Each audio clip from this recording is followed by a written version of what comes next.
আমি আমার এক্সপেক্টিং এর দিকে খেয়াল করে দেখি আমার এক সাবস্ক্রাইবার বারবার কান্নার ইমোজি দিচ্ছে।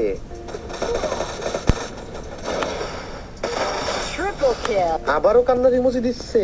গাইস মনে হয় ওর কোনো সমস্যা হয়েছে, ও আমারে কোনো কিছু বলতে চাই। গাইস এখন আমার কাছে দেখি গ্রেনেড আছে কিনা। এই তো গাইস একটা গ্রেনেড আছে, আমি ভেস্টটা খুলে গ্রেনেডের উপর বসবো, একটা ল্যান্ডমাইন পাতায় দিব। গাইস ওই সাবস্ক্রাইবারটার জন্য কিন্তু আমি মাইনাস খাচ্ছি। এখন দেখা যাক গাইস ওই প্লেয়ারটারে আমি ইনভাইট দিব, দেখি এত কান্নার ইমোজি দিচ্ছিল কেন। ভাই ইনভাইট দিছে, আসে না।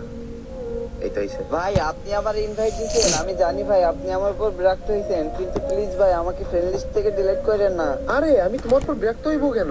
ভাই আমি আপনার খেলা দেখে বারবার কান্নার ইমোজি দেখে আপনার হয়তো রাগ হইছে, কিন্তু ভাই আমাকে প্লিজ ফ্রেন্ড লিস্ট থেকে ডিলিট করেন না, আমি আর খেলা দেখবো না। আরে ডিলিট করব না, কিন্তু আমার মনে একটা প্রশ্ন, আমি লবিতে থাকলে তুমি আমার ইনভাইট দাও না, কিন্তু আমি গেমের মধ্যে গেলেই তুমি আমার এক্সপেক্টিং করে কান্নার ইমোজি দাও কেন?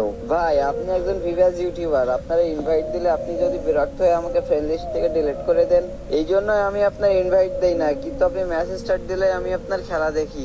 ওহো আচ্ছা তাই। আচ্ছা আমি তোমার তো এখন ইনভাইট দিছি, তুমি কি খুশি? হ্যাঁ ভাই আমার অনেক ভালো লাগতেছে, আমার মনে হচ্ছে আজকে আমার ঈদ হচ্ছে। আচ্ছা যেহেতু তোমার ঈদই হচ্ছে, চলো তোমার ঈদের দিন আরেকটা উপহার দেওয়া যাক। বলো তুমি আমার কাছ থেকে কি চাও? ভাই প্লিজ একটা কথা বলবো, কিছু মনে করবেন না তো? আরে না বলো, তুমি যা চাও আজকে তোমাকে তাই দিব। ভাই আপনার পার্মানেন্ট যে গেটআপটা আছে না, ওইটা একটু পরাবেন প্লিজ ভাই, আমি একটা ভিডিও করব। মাত্র এইটুকু চাওয়া? আচ্ছা দেখো পার্মানেন্ট গেটআপ পড়ছি।